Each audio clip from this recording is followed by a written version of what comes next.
Capital News tonight. Members of Parliament call on the government to find lasting solutions to land disputes.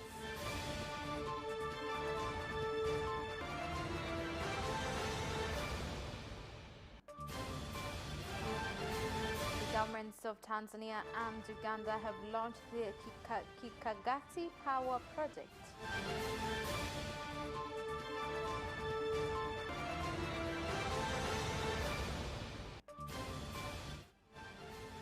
And in sports news, fans continue to give their support to Yanga to win the finals of the CAF Confederation Cup.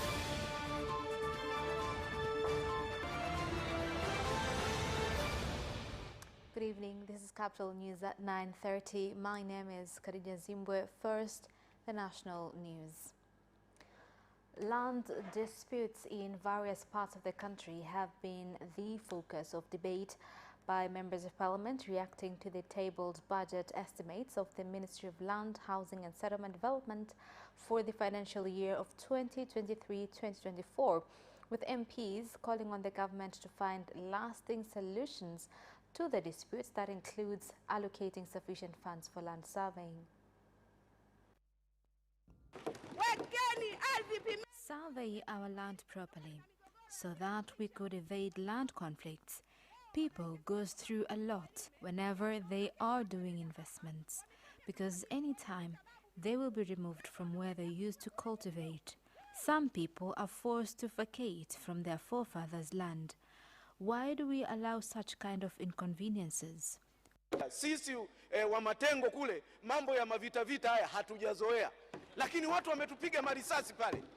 Mgogoro unapiga mtu risasi, wanapigwa mapanga pale.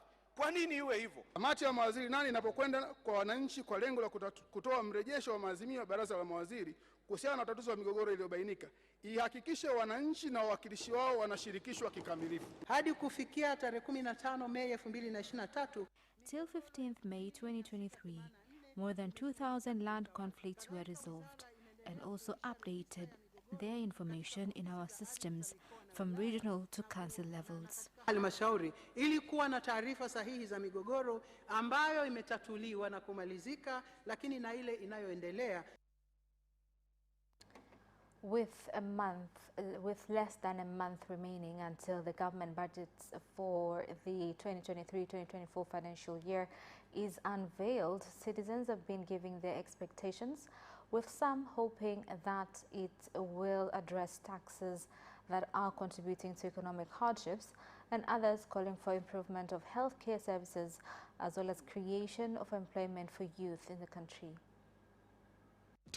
Tozo hizi mimi wanaziita tozo za kinyonyaji na tumekuwa tukizipigia kelele, lakini sasa kama Watanzania tumebanwa, tuko kwenye bracket, tumebanwa kwa sababu sauti zetu hazifiki popote. Au maisha tu ya taifa kwa ujumla yamekuwa yakipiga hatua ndogo ndogo sana. Kwa maana hiyo sasa, kwa bajeti inayokuja, kama haitakuwa na utofauti ya bajeti tulizozitekeleza nyuma, basi haitakuwa jambo zuri sana, kwa maana kwamba maisha ya binadamu yanatakiwa yatoke hatua moja yaende hatua nyingine.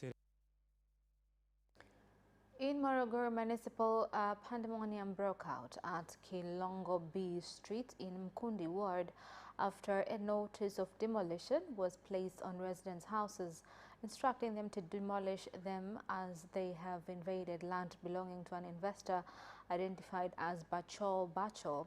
The residents have opposed the demolition notice, claiming that the investor is taking their land illegally.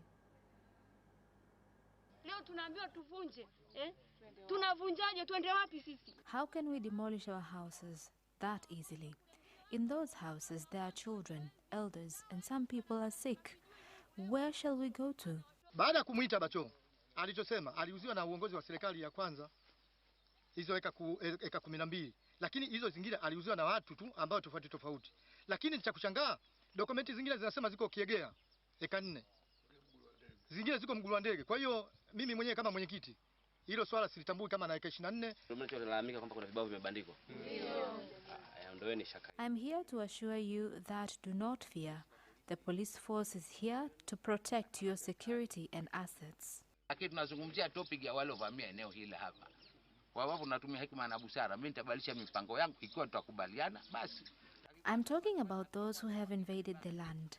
That is why we are here to verify the borders so that we could know how many people are within the land. Where later we shall have a meeting with those who will be found within the borders because it is my land and I pay land tax every year. Toa bure maeneo, ni eneo langu na nilipia mimi kutoka Biko hadi Biko na nilipia kodi ya ardhi. In Zanzibar, the budget of the Ministry of Works, Communication and Transport has been approved by the House of Representatives after much heated wrangling on various sections that eventually had to be voted on. Maana hilo neno lenyewe, naye mwenzangu ana PhD, anaelewa ninachokisema. Maana tumeambiwa na PhD japo kwa upembuzi wa pengine mihogo na vitu vingine, lakini anajua ninachokisema, lakini na terms zake zinatuelekea. Mheshimiwa Mwenyekiti, kwanza nataka aombe radhi.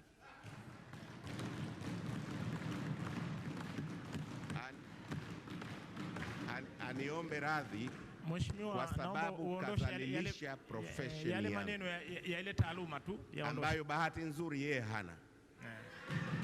Ondosha yale maneno Mheshimiwa. Kwa hivyo kwanza aombe radhi. Mimi sio, naomba ukae kwanza Mheshimiwa. Hapa Mheshimiwa, sina PhD ya mhogo. Mimi na PhD ya agriculture economics kama hanapo. Mheshimiwa Mwenyekiti, na yaondoa hayo maneno, nataka majibu ya serikali. Asante. Now, President Dr. Samia Suluhu Hassan and her Ugandan counterpart Yoweri Museveni have launched the Kigagati Murongo Power Project in Isingiro, southwestern Uganda. Speaking at the inauguration of the 16-megawatt hydroelectric power in River Kagera, President Dr. Samia Suluhu Hassan said that the power to be generated will improve trade and investment in the East African region.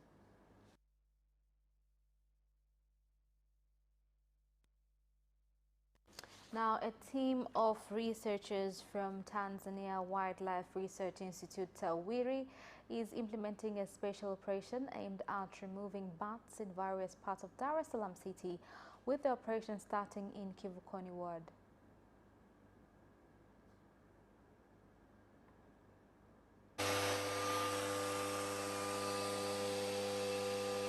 Hawa wanyama wanatuharibia miti yetu.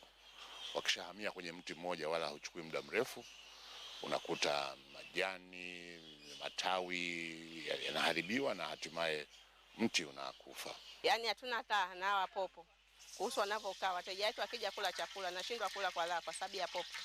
Kwa sababu tunaomba serikali tusaidie swala la popo, sababu wanachafuliwa nguo wateja wetu. Kero kwa jamii kwa sababu popo tunafahamu tena wadudu ambao wana virusi vikali sana vya magonjwa. Kwa hiyo ni mazingira hatarishi kiafya za binadamu. Kero ya pili ilikuwa kwenye swala la mazingira. Mchana wanakuwa kwenye miti au kwenye mapango au kwenye magofu ya nyumba zilizoachwa, lakini usiku kwenye saa 2 wanaondoka kwenda kutafuta chakula. Na hii tumeagiza vifaa maalum, visukuma mawimbi au radio collar au radio transmitter. Tutakamata popo wachache, tuwafunge hivi visukuma mawimbi ili tuweze kufuatilia maeneo yao.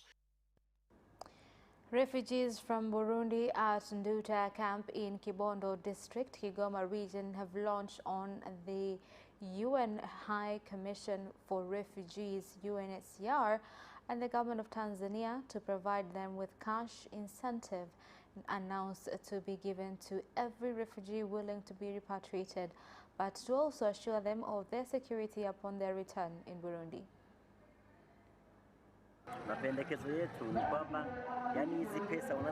Our proposal is that for us who have voluntarily agreed that we will return home, should be given funds from here instead of going all the way to Burundi without anything. We shall be on the losing end because I have been living at the camp for 8 years. Right now, the speed of repatriation has slowed down drastically because the agreement was for voluntary repatriation for the refugees, and the number was 1,400 people per week.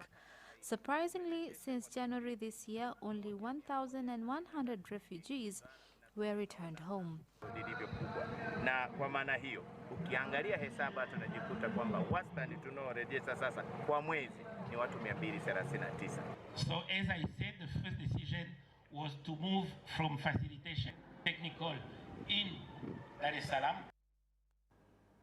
The National Service has called on youth who have completed Form 6 this year in Tanzania mainland to make sure they join national service training in accordance with the law in order to strengthen patriotism and unity among Tanzanians, as well as get empowered with vocational skills. Sanjari na wito huo, Jeshi la Kujenga Taifa limewapangia makambi watakayokwenda kupatiwa. JKT has already prepared centers where they will receive trainings, and they are expected to report at the camps from 1st June to 11th June 2023. Major General Rajab Mabele, the Chief of National Service, is welcoming all high school graduates of 2023 to join their fellow youth in building their patriotism, national unity, vocational training, life skills, and preparedness of building their nation. Taifa kufundishwa stadi za kazi, stadi za maisha na utayari wa kulijenga na kulitumikia taifa lao. And that is the end of national news. International news follows up next.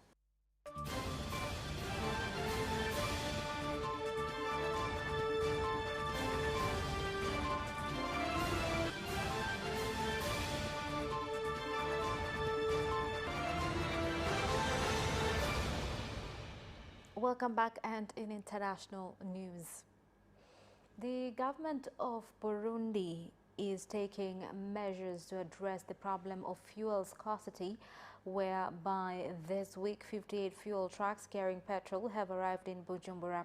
The Director General of the State Petroleum Corporation, Regideso, has said that among measures being taken to address frequent fuel shortages in the country include constructing fuel reserve storage facilities. Ningelipenda kuwafahamisha kuwa kwenye mpaka wa Kobero yaliingia malori 48 ya mafuta ya petroli. Leo nimetaarifiwa kuwa kumeingia malori 10. Sisi kama shirika la Regideso mafuta tunayo, petroli iko inakuja. Ninauhakikishia raia kuwa ile mistari itamalizika. Tutajitahidi kuvigawia mafuta vituo vingi vya ugavi. Now, musicians, actors, athletes, and world leaders have taken to social media to pay tribute to the late superstar Tina Turner. The United States-born singer, who left an abusive relationship to become one of the top recording artists of all time, died on Wednesday at her home in Küsnacht, near Zurich in Switzerland, at the age of 83. Nicknamed the Queen of Rock and Roll, Tina Turner was one of the world's most popular entertainers and was known for songs such as What's Love Got to Do With It, We Don't Need Another Hero, and All Green's Let's Stay Together. U.S. President Joe Biden, former President Barack Obama, musicians Meg Jagger, Elton John, and Beyonce were among those paying tribute to the late Tina Turner. May her soul rest in eternal peace. Amen. Moving on, Interior Cabinet Secretary Kithure Kindiki has said some victims are rescued from Shakahola forests have refused treatment or to eat in hospital. He also said that police officers sent in to conduct search and rescue operations have evidence that there are more people in the forest. The death toll from the Shakahola forest starvation cult linked to controversial evangelist Paul Mackenzie currently stands at 241.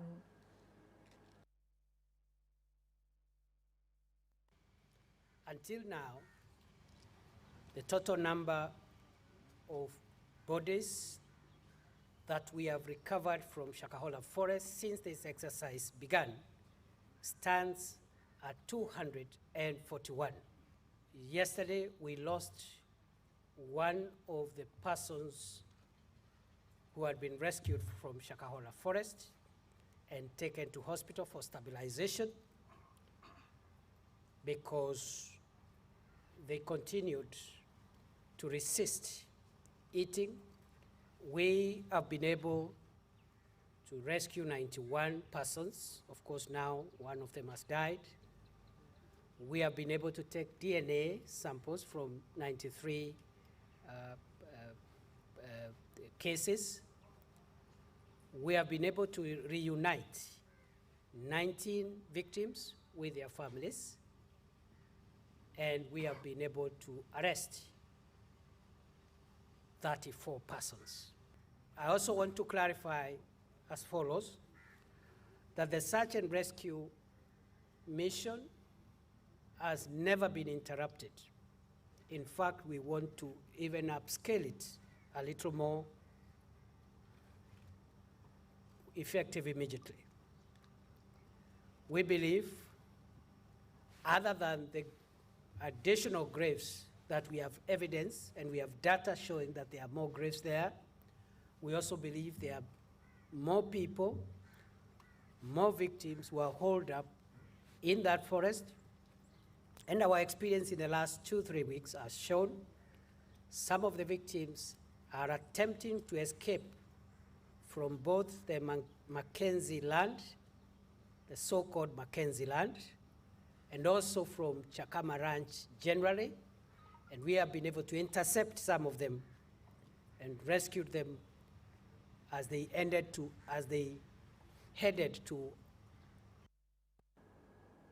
And that is the end of international news. Business news follows up next after this short break. We'll be right back.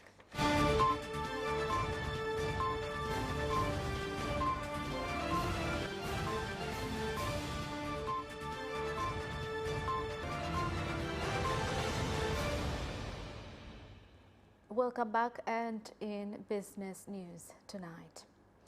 The Kishnut Board has officially started distribution of 10,000 tons of sulfur fertilizer to farmers in areas where the 2023-2024 planting season has started early, with a warning to leaders of primary cooperative societies and distributors to ensure the fertilizer reaches farmers without delay. Kwa mahitaji na kwa kuzingatia kwamba wakulima wengi wanaweza kupulizia mwezi wa 6. According to demands, many farmers use the pesticides. By June, these inputs are for areas that begin productions earlier, like Masasi, Rovuma Border, Lindi, and so on. I would like to emphasize that those who will receive the inputs are farmers who are registered with special numbers only. Najisikia vizuri sana kwa sababu na mimi nimetoka Tunduru kuja huku kwa ajili ya zoezi hilo. I am here to collect agriculture inputs for Tunduru district. These efforts will boost production because farmers will receive the inputs on time.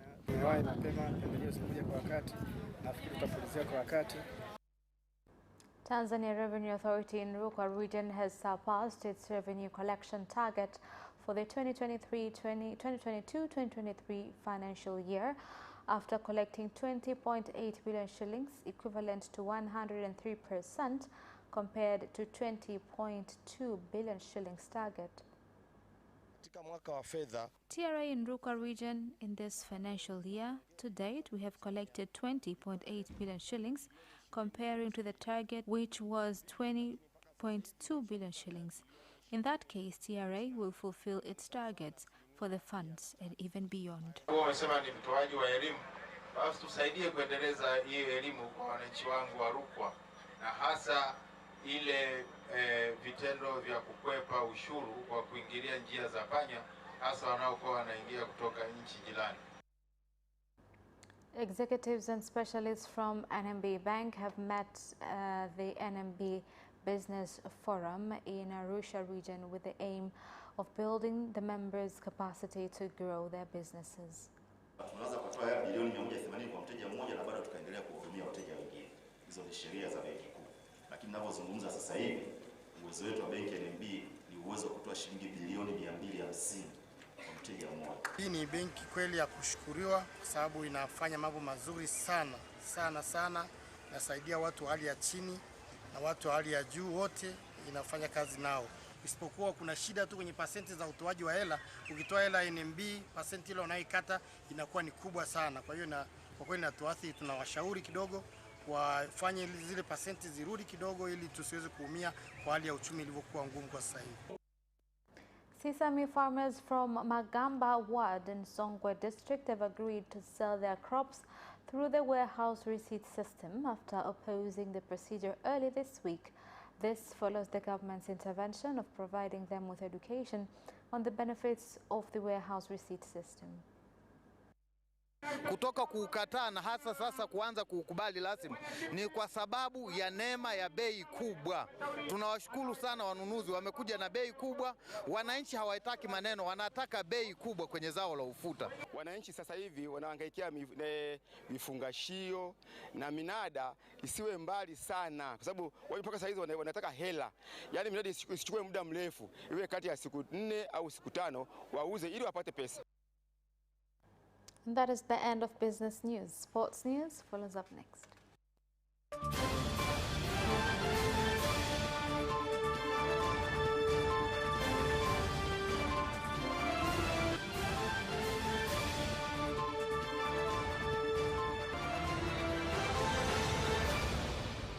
Welcome back, and in sports news tonight.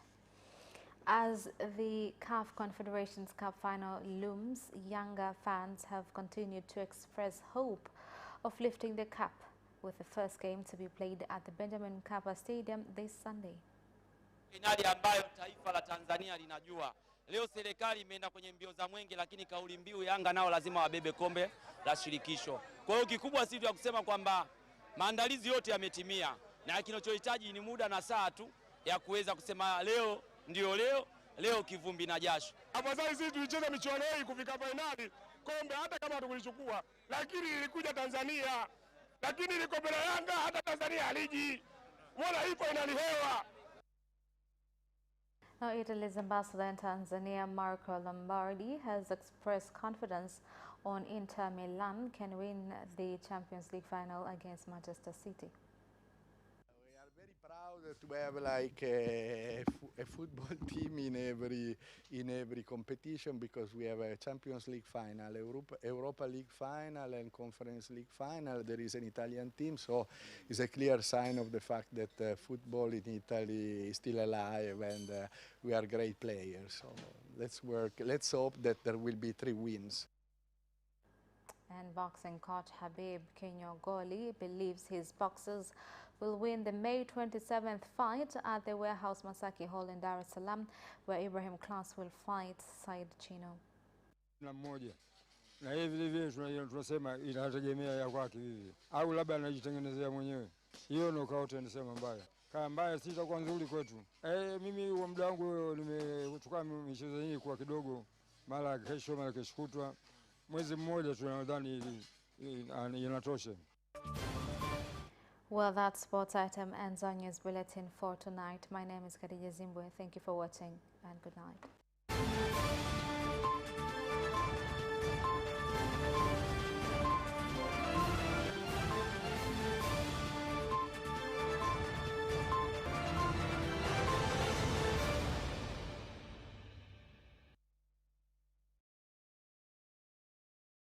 Watch Capital News at 9:30 and get updated on what is happening in Tanzania and around the world on political, social, and economic issues and events, without forgetting business and sports news. You can get it all right here on Capital News at 9:30 from Monday to Friday on Zuku Channel 067, Digitech Channel 1103, and Facebook Capital Television Tanzania. This week on Culinary Delights. Tutatengeneza Greek salad ambayo ingredients zake tunatumia tango, kitunguu, lettuce, cherry tomato pamoja na black olives. Tengeneza kinywaji kinachoitwa cappuccino. Cappuccino ni kinywaji cha mchanganyiko wa kahawa pamoja na maziwa ambayo yamestimiwa.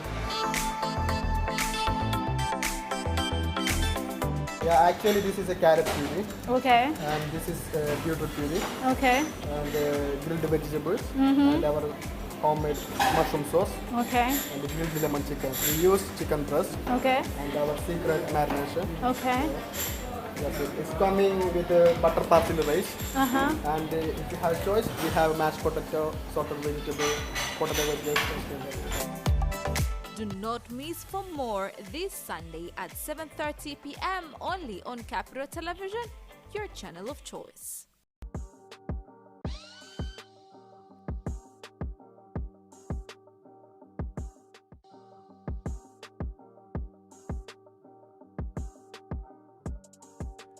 Hello viewers of Capital TV. Karibu kwenye Capchat, kipindi ambacho kinakuletea taarifa mbalimbali kwa namna fulani laid back, lakini pia tunakuwa na mada ya siku ambayo sio tu inafundisha, edutainment tunaita, education, lakini at the same time entertainment. Mimi naitwa Sebastian Koloa kukualika, na kama ilivyoada siku peke yangu, leo nipo na mrembo Joyce Minja. Mambo vipi? Poa Seba. How are you feeling?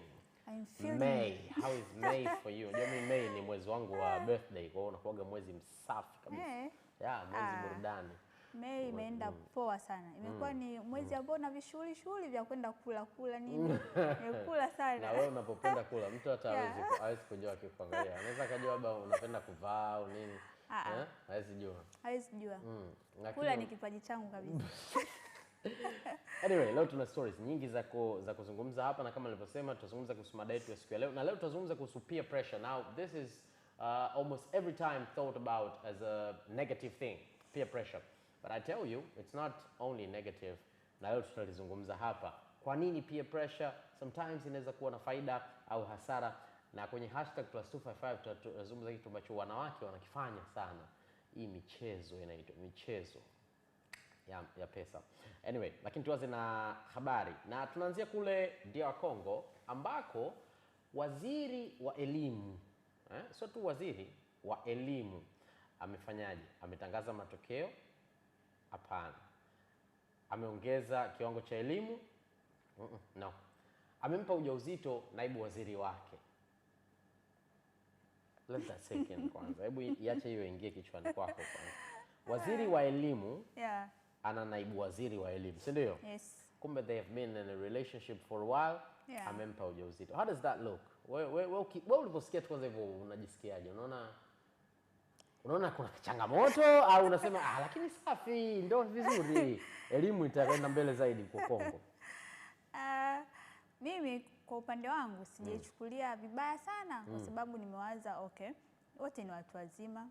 Tukiachana na kwamba title alionao kwenye jamii ni kubwa. Kiasi kwamba kama hawajaoana, hiyo tayari inaleta maswali kidogo kwa wale watu wanaoangalia kama wao ni nini? Hawajaoana. Kidogo inaleta ukakasi Seba, lakini kwa nini inaleta ukakasi? Kwa sababu wale ni viongozi, wanaangaliwa kama mfano kwamba kama waziri anaweza akafanya kitu fulani, hata watu wanaoongoza wanaweza wakafanya hivyo. Though mimi kusema ukweli kabisa sijachukulia kama ni kitu cha ajabu. Hiyo nimejaribu tu kuangalia kwa watu wengine wanaweza wakaangalia kwa engo gani kwa sababu ya title walionayo. Ila sioni kama ni tatizo kubwa sana.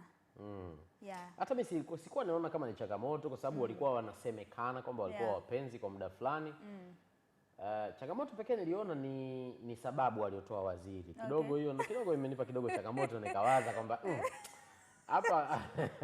hapa ninachowaza ndio chenyewe. Baada ya waziri kuulizwa kwamba bwana, tumesikia hivi na hivi, wewe unasemaje?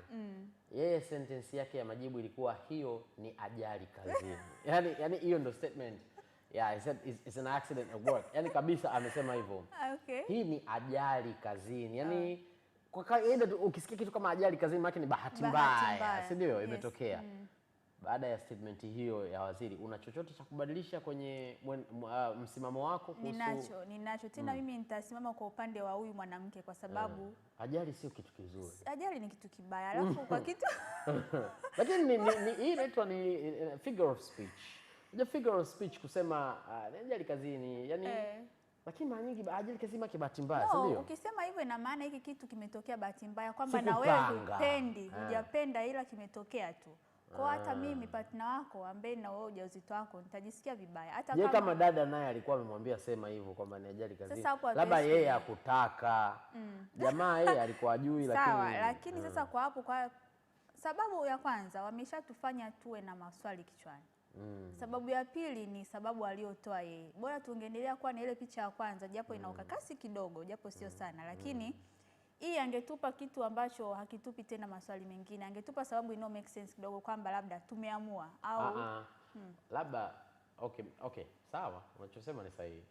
Sitaki kusema kwamba unachosema sio sahihi. Lakini nachotaka kuuliza Joyce, haujawahi kuona watu ambao wamepatiana ujauzito lakini bahati mbaya na hakuna yoyote ambaye anamlaumu mwenzake kwa kosa hilo? Kwa hiyo bahati mbaya. Nimeshawahi kuona. Kwa hiyo inaweza kuajali kazini. Kwamba sio kama simpendi, sio kwamba naye hanipendi, ila ili la ujauzito ndio ajali yenyewe kazini. Okay, lakini sasa kwa sababu anaongea na watu ambao anaongoza, angetafutia lugha ambayo kidogo sio ngumu. Okay, that makes sense. Lakini inawezekana Kikongo labda na chenye lugha yake. Juu ajali hii iliyozungumziwa hapa, inawezekana unajua sometimes unajua mtu anapozungumza kitu inawezekana lugha anayotumia inaonekana kama ni lugha ambayo ni sio nzuri sana. Lakini at the end of the day alichotaka kumaanisha ni kingine kabisa. Tunampa benefit of the doubt. Tunamtetea kidogo. Lakini pia inaonekana hapa jambo zuri ni kwamba waziri na naibu waziri wako karibu. Wako karibu sana, inaonyesha kwamba wanafanya kazi kwa ushirikiano sana. Ndio, wanafanya kazi kwa ushirikiano, ndio. That's a good thing. That's a good thing. Kama wako karibu kiasi hiki, kama changamoto ikitokea hiyo kweli inaweza kuwa ajali kazini. Ajali kazini nyingine imetokea Kenya. Okay. Ambapo a wonderful group ambao tunaipenda Afrika nzima, Sauti Sol, wametangaza kutengana. Na bahati mbaya zaidi ni kwamba na wenyewe sababu waliotupa ya I mean time frame waliotupa ya kutengana inasikitisha kidogo, sababu umesema tunatengana kwa muda usiojulikana. Kwanza, what do you think is the problem? Kwanza mimi niliposikia nikajaribu kukompea na makundi mengine ambayo yaliwekwa pamoja yakatengana, lakini ili la Sauti Sol kwanza wamekuwa kwa muda mrefu sana, miaka 18 ni mingi sana sema. Lakini mwisho wa siku nikasema okay, kwa sababu wale ni binadamu. Hatujui nini kimewapelekea mpaka wakaamua kutengana. Ila kilichonifurahisha ni kwamba wameamua kuachana kwa kutuonyesha kwamba wanatengana kiroho safi, hamna ugomvi, hamna chuki, hamna nini. So nimeumia.